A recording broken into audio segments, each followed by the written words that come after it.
Ну что, мои дорогие, не гадание, а квантовая диагностика поля тех, кто сейчас смотрит. Цветы Баха, флоротерапия, эмоциональная гомеопатия.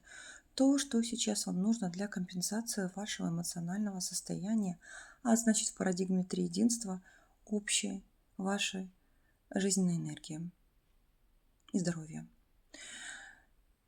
Проблема жизненного выбора.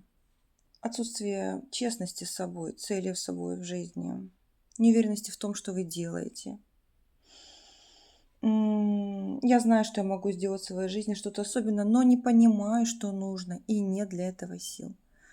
Так вот, вот энергии этого цветка дадут вам это понимание. Принимайте.